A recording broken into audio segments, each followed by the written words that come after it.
Well, I've kind of sat back and waited to talk about this one, but we're diving into Disney's The Little Mermaid. Please keep your tables in the upright position because this is a hell of a roller coaster. Okay. The Little Mermaid, they announce it, they bring out Haley Bale, is that her name? As the main actress for playing the Little Mermaid, and there was obvious things that people saw.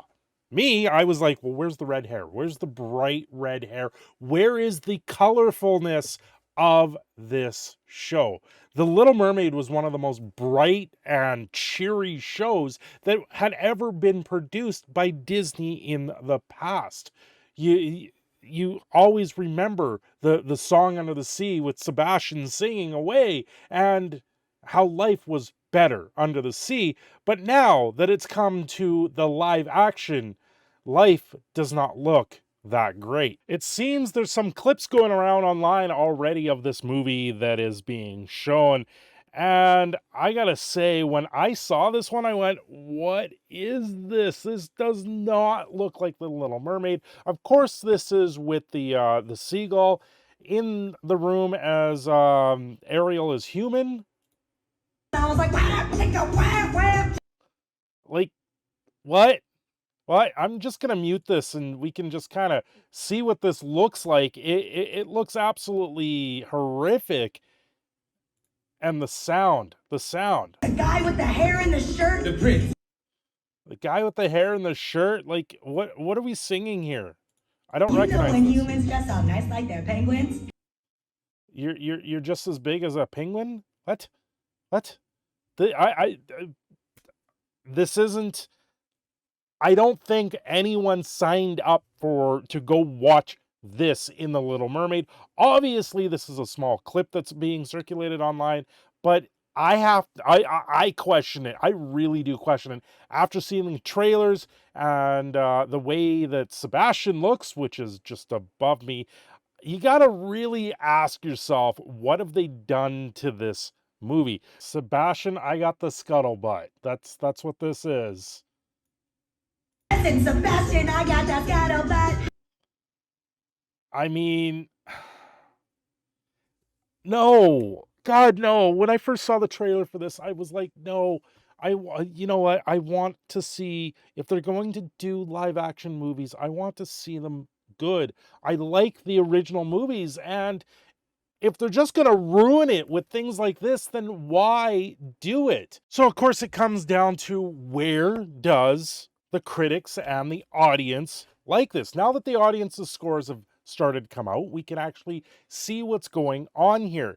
And the critics gave it a 67, and the audience apparently is giving it a 94. But for some reason, if I go to some of these other sites, if I go over here to Metacritic, they've given it a 2.4. For the audience score out of 129 ratings. And then IMBD has an actual warning on here. Unusual activity. Our rating mechanism has detected unusual voting activity at on this title. To preserve the reliability of our rating system, an alternative weighing calculation has been applied. And they're giving it a 7 out of 10. But when I scroll down here, we've got 4.3K votes for one. Either someone is out there completely botting this, which is kind of crazy to even think about it. But at 4.3K votes, that's a lot of negative attention. Like, if you look at the rest, you've got the 6 and below is easily over 1,000.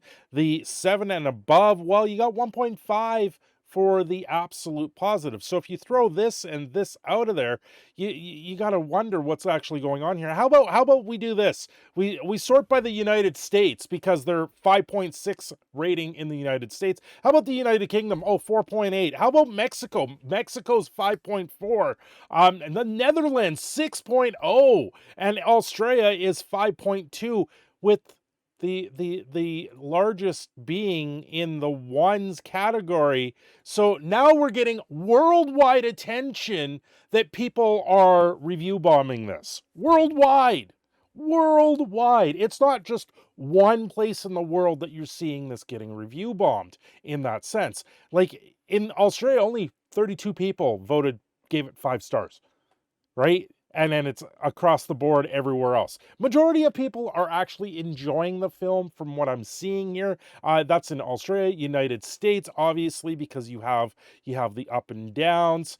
But this, I don't even think it's going to land at a 7. I'm going to guess it's going to be mediocre at best. It's not the worst thing that's ever made because you've got your iconic songs that are in there. And it's also not going to be the best thing ever made because you've completely sat there and fiddled with the original story that a lot of people really did enjoy. Now, going back to Rotten Tomatoes, well, is this actually the true story here? 94% of it like it? Nope. It's not. If you go with all audiences, it's 48%. And if you go with just the top critics, it's 46%. Stating that this movie is not certified fresh, that's for sure. It's almost rotten to the core.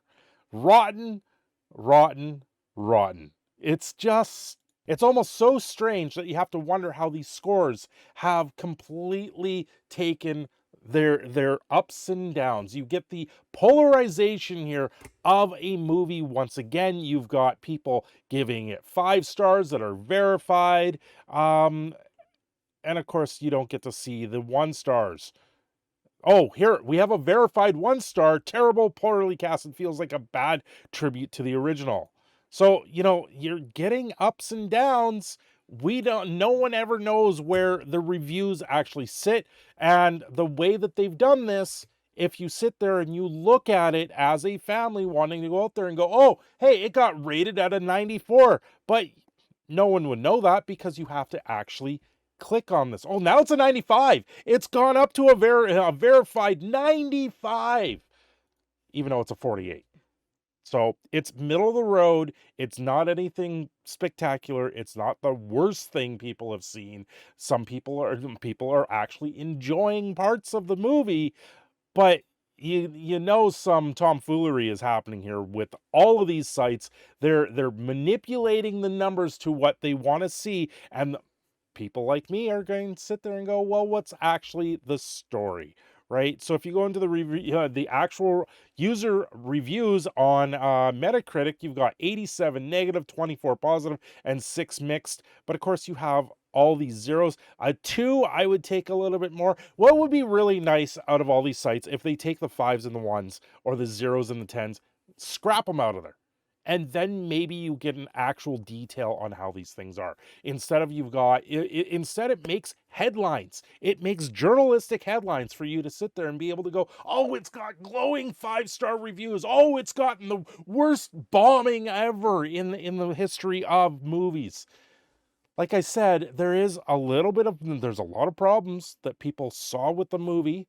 The red hair not being there for Ariel, I think that's a major overlook because that was something that stood out. That's what made her stand out in the original movie for Disney, and that's why Ariel had the bright red hair. But it was also a very bright movie. Now it looks like a dark, dingy mess when it's underwater. Then they come to the grown-up world, and it's a little bit more bright, but it's still not as good as it could be. So this little article pops up while all of this other stuff is going on. The Little Mermaid, Chinese state-run media warns Disney to stop pushing racism narrative around fairy tales, or they will lose their magic glory.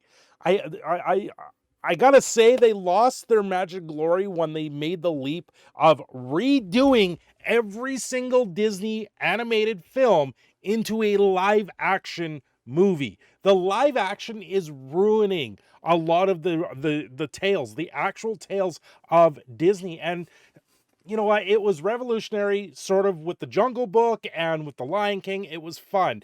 But now it's gone up and far beyond that because of the successes they saw with those couple movies. And they went, oh, let's do it with all Disney classics. Like we got Peter Pan and Wendy. We've got The Little Mermaid. The next one is Lilo and Stitch. There's so many things coming out here, and they just don't translate as well when it comes to the big screen, especially when we see what they're calling their narrative being pushed in there. Now, this article that came out from the Global Times, this is a Chinese-based Communist Party article that's come out there, which is pretty surprising ultimately. Now, a lot of this is the market in China just does not reflect well to a lot of things that we see. On top of all of this, we saw Disney put out the promotional details for this movie with a completely different movie poster. So the movie poster that was released in China is particularly this one here, where they blue washed everything on it, kind of eliminating what they think is something, and probably what sparks this article to be written by them. But it's also a take on the original movie poster that was there. This is something that was the original, so it was the same sort of idea and rendition, but this is where it's gone now. This is what I've seen several times on social media, and I have to call that out because it looks like trying to recast the original. And of course, this is what we more saw on the North American side, for it was a full detail, and even this wasn't really that full detail. So it's very interesting, the nuances that we're seeing with this movie, things that are continuously being changed, and the narrative that's being wrapped around it. But when it all comes down to it, when we're seeing these audience scores get completely manipulated, you got to ask yourself, where does the actual movie lie? I would wait a couple weeks before seeing this one, let things settle down. Movie theaters will be more empty, and then they'll announce that it's only going to Disney Plus much sooner, probably in the near future. Anyway, I'm your proud Canadian Phoenix, Cineshadow. Don't forget to like and subscribe, and I will see you all next time.